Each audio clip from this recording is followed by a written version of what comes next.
Bonjour, Azulflaoui. L'islam de France, l'islamisme, les frères musulmans, l'intégrisme en France, nous sommes concernés, tous. Je m'adresse d'abord aux Kabyles de France. Tout le monde a vu les événements et l'actualité cette semaine sur ce fameux rapport des services français concernant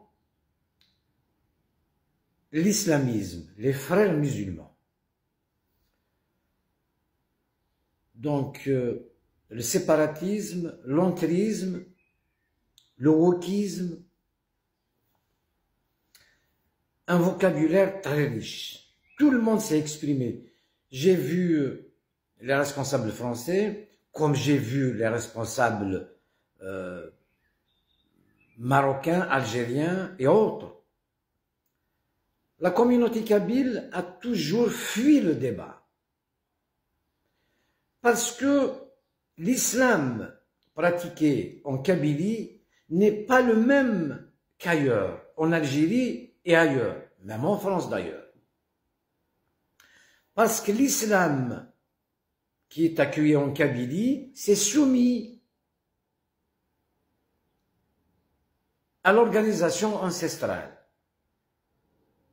C'est la laïcité. Avant que les Européens n'en parlent, bien avant la loi de 1905 qui sépare l'Église de l'État, de la politique si vous voulez, la Kabylie était laïque.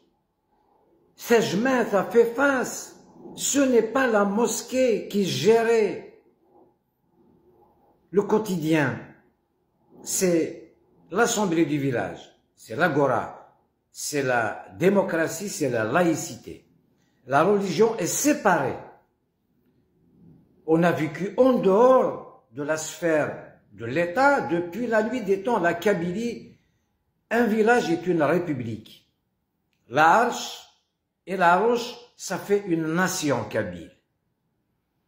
On n'avait ni police, ni gendarmerie, ni justice. Ça fonctionnait à merveille. C'est une organisation. Il y avait la mosquée, les caractéristiques d'un village kabyle, la mosquée, Sejmet, Timqvart, le cimetière, l'agora et la mosquée. Tous les villages, on ça, la place du village, où les gens se rassemblent, discutent. Tout est organisé dans Sejmet. Et la justice, c'est Sejmet. Ce n'est pas la mosquée. Ailleurs en Algérie, c'est la mosquée et il n'y a pas d'agora. Aujourd'hui, c'est pour ça que dans la tête d'un Kabyle, compris, qu'on croit ou pas, il ne veut pas en parler. C'est personnel. C'est la discrétion. Et on n'avait pas de problème avec l'islam. C'est pour ça. En France, que vous soyez croyant ou pas, athée, chrétien, d'une autre religion, vous êtes comptabilisé comme musulman. Et c'est la mosquée de Paris qui vous représente. Je refuse. Je n'ai rien à voir avec la mosquée de Paris. Je ne partage rien avec ces magouilleurs, avec tout ce qui s'est passé. Mais nous sommes concernés. Voilà l'islam de la mosquée de Paris, lié au pouvoir algérien, géré par la police algérienne. C'est un capitaine qui gère la mosquée de Paris. C'est Louane-Nourri, c'est un capitaine, c'est lui-même qui le dit fièrement. Et le recteur de la mosquée de Paris, lui-même dit qu'il reçoit des ordres de Tebboune. Donc c'est un projet politique. Ces gens-là ne peuvent pas protéger la société de l'intégrisme, des frères musulmans. Ils mangent dans la même assiette. C'est la même chose pour moi. Sauf que ceux qui ont le projet politique, c'est toujours des islamistes rasés, costumes et tout ça. Ils ont un projet. Mais il est sur un fille qui ça sera champion de Sahara. Voilà, et l'Algérie est le premier pays à subir les affres des frères musulmans de l'intégrisme. Jamal Abdel Nasser s'est débarrassé des frères musulmans, il en a emprisonné quelques-uns, il en a tué, et il les a envoyés, ils sont tous cordonniers, on se rappelle quand Boumediene était fier d'arabiser l'Algérie, en nous ramenant ses frères musulmans, cordonniers et ainsi de suite dans nos écoles. Seule la Kabylie a échappé. La Kabylie a sauvé l'Algérie de l'intégrisme. Il n'y a qu'à voir le vote de 92. 100% pour les intégristes, sauf la Kabylie qui en a échappé. Et le Kabyle a rejeté les frères musulmans et l'islamisme. La Kabylie est de tradition orale. Nos artistes qui s'exprimaient, qui nous guidaient. Mouhia avait prévenu dans ces textes, malheureusement, les Kabyles, quand ils écoutent Mouhia, ils le prennent comme un comédien. C'est pour rire. Non, c'est des messages qu'il passait Mouhia. Vous ne voyez des femmes et des femmes. Farhat Mahni est l'un des premiers à chanter les frères musulmans et l'intégrisme. Matoub était l'un des premiers à chanter les frères musulmans. Les frères musulmans. Ait Manglet, ils sont des kif. Ils ont des rohan des massar. Donc, on a été, la Kabylie a essayé, elle a résisté, mais elle a essayé d'éveiller les autres. En France, c'est la même chose, ça se répète, on a sauvé l'Algérie. La Kabylie d'abord. Malheureusement, le pouvoir algérien est en train de casser l'organisation ancestrale, parce que l'organisation est l'ennemi de la dictature. Ils sont en train de noyauter Tajmath, Tudder, en nommant des jeunes, bien sûr, sous la main, et en créant des associations religieuses. L'Ujned Dinia, elle fait le travail de Tajmath, on n'a pas besoin.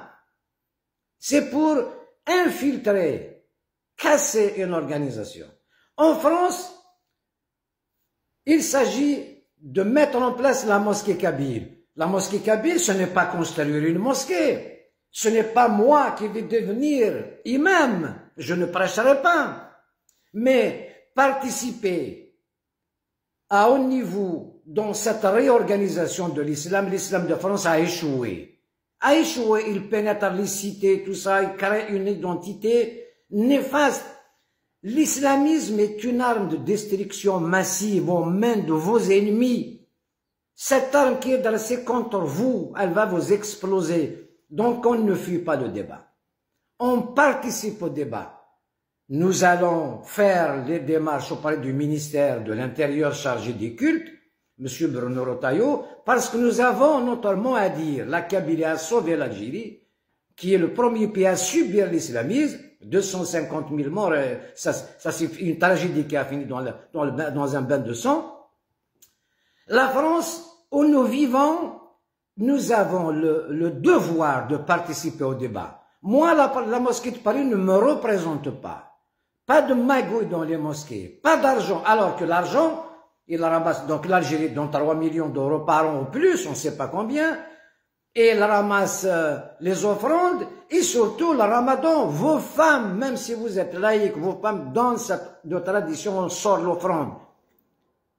Le Fadran al-Ramadan, elle va dans les mains de ces mosquées.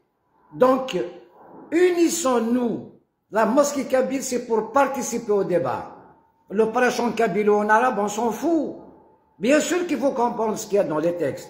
Mais, c'est de s'asseoir autour d'une table avec ses ennemis de la vie, et comme disait Matoub, au ministère de l'Intérieur, et Bruno Retailleau sera au courant, bien sûr, on lui écrit, nous participons au débat d'une manière officielle. Donc, c'est pour nous protéger nos enfants aussi. Le débat continue, je ne monopolise pas le débat, c'est démocratique.